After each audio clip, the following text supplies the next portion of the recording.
गुरु भक्ति योग।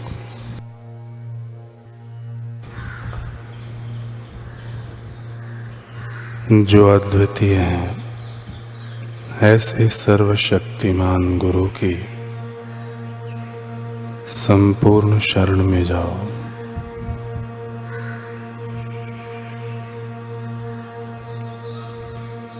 अहम भाव के विनाश से गुरु भक्ति योग का प्रारंभ होता है और शाश्वत सुख की प्राप्ति में परिणित होता है।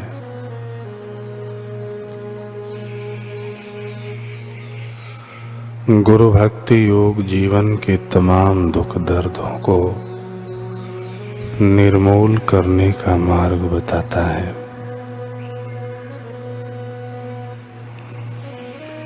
गुरु भक्ति योग का अभ्यास आपको भय, अज्ञान, निराशावादी स्वभाव, मानसिक अशांति, रोग, निराशा, चिंता आदि से मुक्त होने में सहायभूत होता है। गुरु भक्ति योग जीवन के अनिष्टों का एक ही उपाय है। गुरु भक्ति योग के अभ्यास से सर्व सुख में अविनाशी आत्मा को भीतर ही खोजो। गुरु भक्ति योग को जीवन का एकमात्र हेतु, ध्येय एवं वास्तविक रस का विषय बनाओ। आप सर्वोच्च सुख प्राप्त करोगे।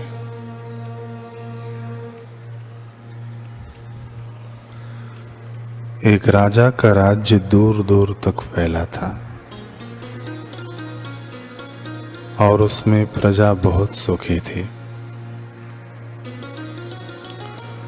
राजा संत महापुरुषों की बड़ी विनम्रता व तत्परता से सेवा शुश्रूषा करता, सत्संग करवाता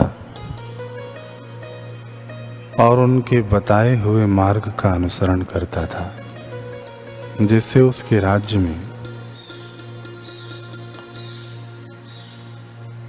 कहीं भी किसी प्रकार का उपद्रव, कलह या लड़ाई झगड़ा नहीं होता था।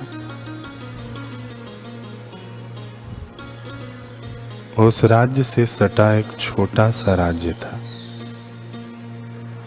वहां का राजा संत महापुरुषों का न कभी सम्मान करता था और न ही अतिथियों का आदर सत्कार ही करता था। वहां आए दिन उपद्रव होते रहते थे। लोग आपस में लड़ते झगड़ते थे। प्रजा बहुत ही दुखी थी।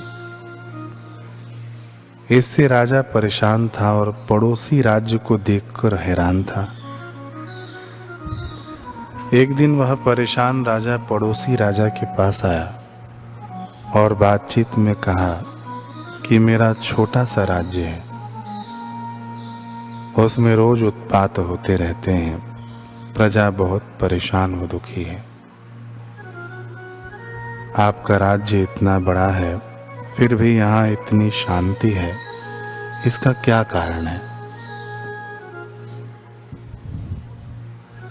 सत्संगी राजा मुस्कुराते हुए बोला, आप ठीक कहते हैं कि मेरे राज्य में बहुत शांति है।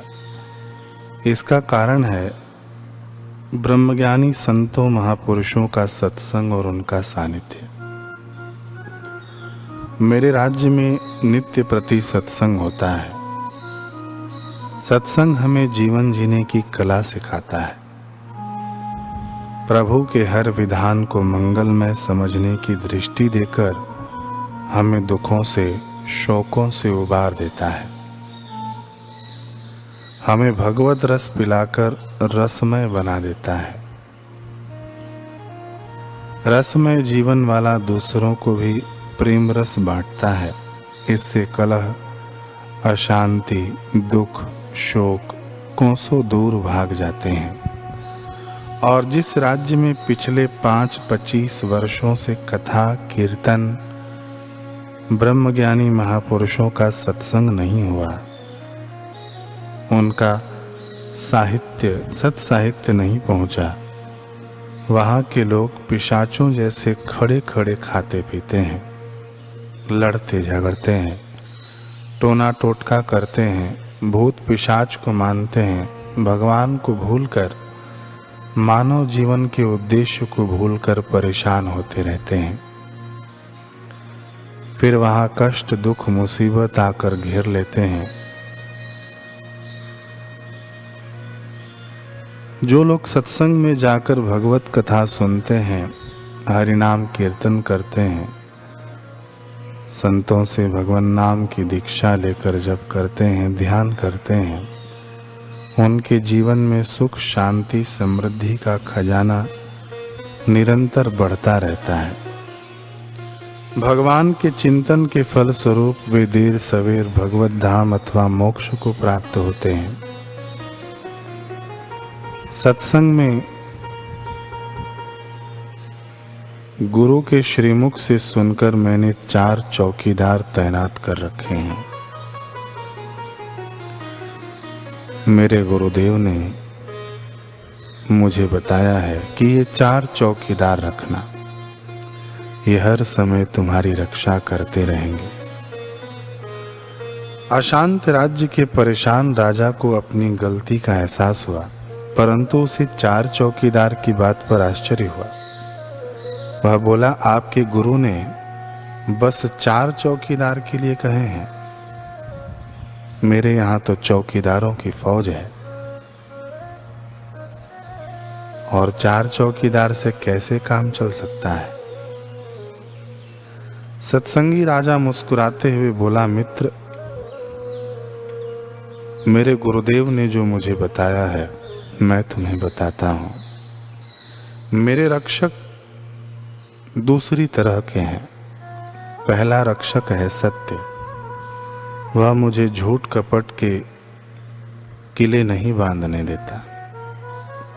दूसरा है प्रेम, वह मुझे घृणा द्वेष एवं ईर्ष्या से बचाता है।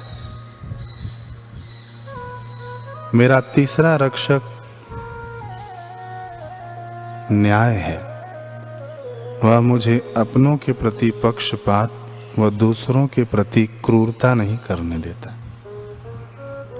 और चौथा है त्याग, जो संसार को सत्य मानकर प्रजा का शोषण करके अपना खजाना भरने की मूढ़ता से मेरी रक्षा करता है। और यह तो आपने सुना ही होगा कि यथा राजा तथा प्रजा। प्रजा भी मेरा अनुसरण करते हुए इन उत्तम चौकीदारों का खूब आदर करती है। वास्तव में आदर ही मेरे गुरुदेव का है।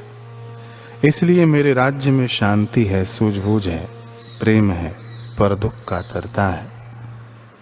ईश्वर सर्व का अंतरात्मा है। ईश्वर का मंगलमय विधान अनुकूलता प्रतिकूलता देकर हमारा उत्थान करता है। मैं और मेरे प्रजाजन प्रतिकूलता से घबराते नहीं, अनुकूलता के भोगी नहीं बनते। सुख दुख में काफी हद तक सम रहने की सुमति के धनी हैं। ये सब मेरे गुरुदेव के सत्संग का प्रताप है। उद्विग्न राजा की शंका का समाधान हो गया। बड़े ही आदर एवं कृतज्ञता पूर्वक वह बोला कि महाराज, अब मैं भी किन्हीं ब्रह्मज्ञानी महापुरुष को खोजकर उनसे मंत्र दीक्षा लूंगा। कलिकाल के दोषों से तारने वाले ब्रह्म ज्ञान के सत्संग का आयोजन करवाता रहूंगा और अपना तथा प्रजाजनों का जीवन धन्य करूंगा।